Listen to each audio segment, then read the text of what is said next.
अरहन्ताणं नमो अरहन्ताणं नमो अरहन्ताणं। मूर्छा दुख का कारण है। दुख के कारणों की चर्चा में कहा था कि दुख का एक कारण है मूर्छा, मोह, जागरण का अभाव। आदमी सोता है इसलिए दुखी होता है। सोना बहुत जरूरी भी लगता है, सोए बिना काम भी नहीं चलता, किंतु सोने के साथ एक समस्या भी है कि सोते समय श्वास की गति बढ़ जाती, श्वास छोटा हो जाता है, इसलिए आयु कम होती है। बताया गया कि अधिक नहीं सोना चाहिए। जो अधिक समय सोता है वह अल्पायु होता है। परिमित समय तक ही आदमी सोता है तो ठीक ठीक जी लेता है।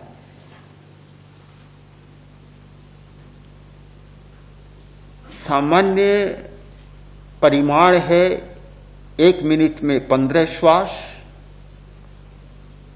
4 सेकंड में 1 श्वास, और सोते समय श्वास की संख्या 20-25 तक चली जाती। हर चीज के साथ समस्या जुड़ी हुई है। सोना जरूरी भी है तो सोना खतरनाक है। इसीलिए काल का परिमाण किया गया। हर वस्तु की अवधि है कि कितना सोना चाहिए।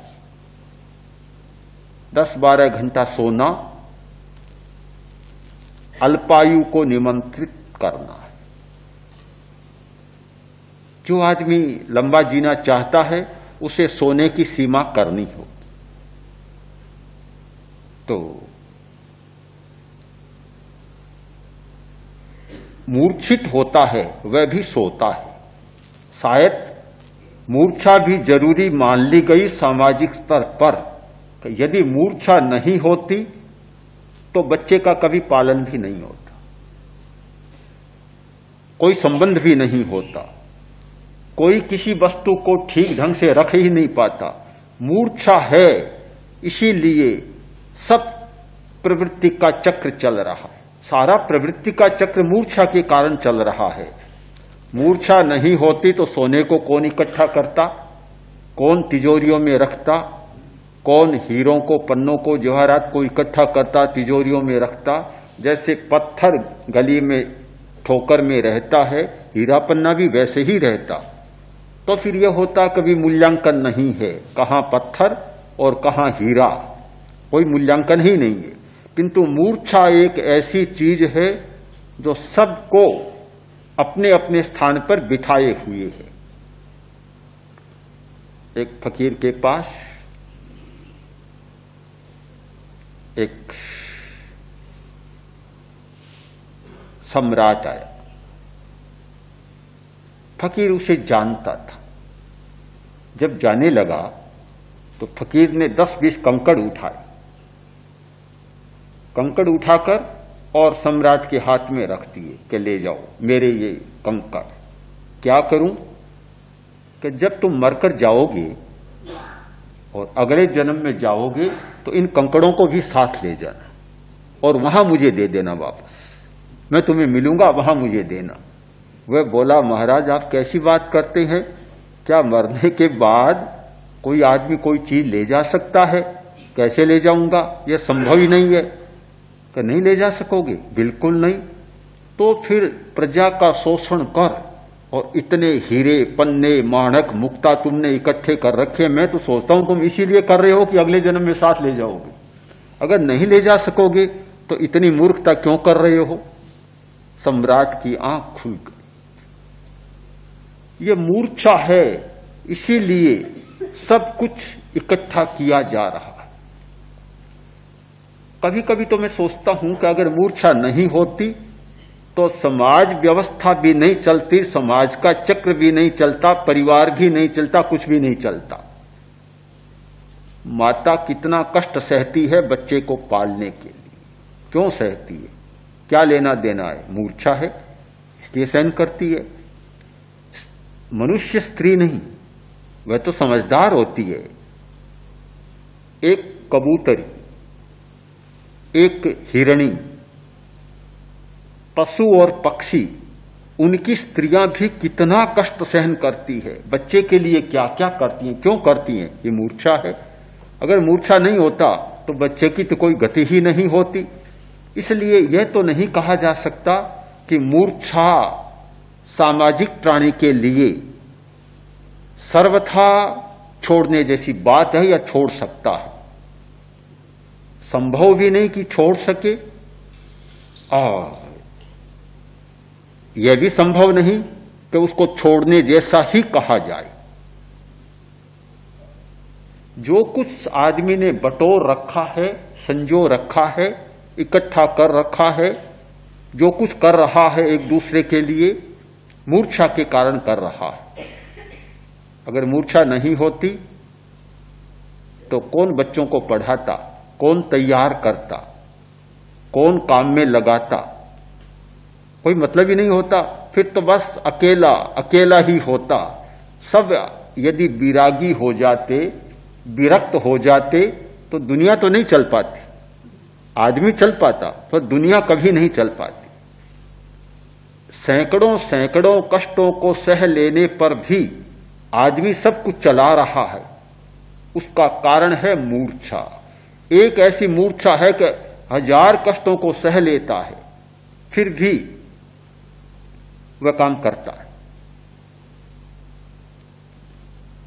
कभी कभी देखते हैं कि लोग कहते हैं कि साधु को कष्ट ज्यादा सहना होता है।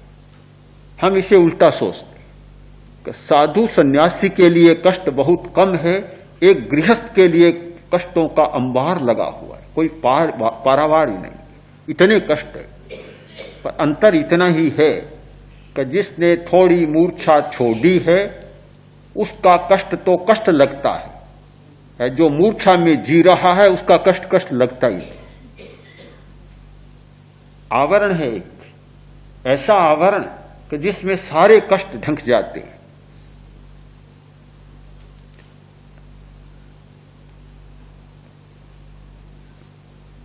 पति ने पत्नी को छोड़ दिया, पत्नी ने पति को छोड़ दिया, पति चल बसा, पत्नी रह गई, पत्नी चल बसी, पति रह गया, पति पत्नी दोनों चल बसे, छोटे छोटे बच्चे रह गए। कितनी कठिन परिस्थितियां हैं। उन परिस्थितियों में भी आदमी सुख मान रहा है। और एक छोटे बच्चे से भी पूछा जाए, कभी तुम्हारे माता पिता चले गए, अकेले हो, असहाय हो, क्या साधु बनोगे, सन्यासी बनोगे? सिर हिला देगा, नहीं साधु तो नहीं बनूंगा। कारण मूर्छा है, उसे लगता ही नहीं कोई कष्ट है। एक मूर्छा हजारों कष्टों को शांत कर देती है, निवारण कर देती। अगर यह नहीं होती तो इतना दारुण है संसार, इतना दुखमय और कष्टमय है संसार कि आदमी जी ही नहीं पाता। एक जिलाने वाली वस्तु है मूर्छा, जो सबको जिला रही है।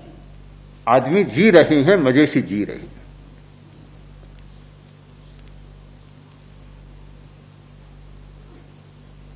बच्चे को तैयार किया, छोटे भाई को तैयार किया, पढ़ाया लिखाया, होशियार किया, काम में लगाया। वही बच्चा बाप को घर से निकाल देता है, वही छोटा भाई बड़े भाई को घर से निकाल देता है। ये सब जानते हैं ऐसा होता है ऐसा, फिर भी क्यों करते हैं? बाप बच्चे को क्यों तैयार करता है? बड़ा भाई छोटे भाई को क्यों तैयार करता है? कि मूर्छा है। अगर यह नहीं होती तो कोई पूछता ही नहीं।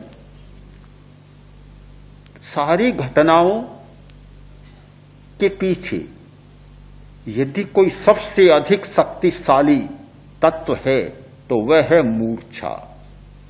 इसलिए मैं यह परामर्श तो नहीं दे सकता कि समाज का प्राणी, सामाजिक व्यक्ति मूर्छा को बिल्कुल त्याग दे।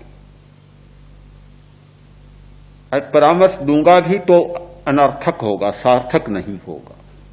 समाज चलेगा नहीं, व्यवस्था नहीं चलेगी। किंतु मूर्छा के चक्र को तोड़ देना बहुत जरूरी है। जब तक उसका चक्र व्यूह चलेगा तब तक दुखों को पार नहीं किया जा सकेगा।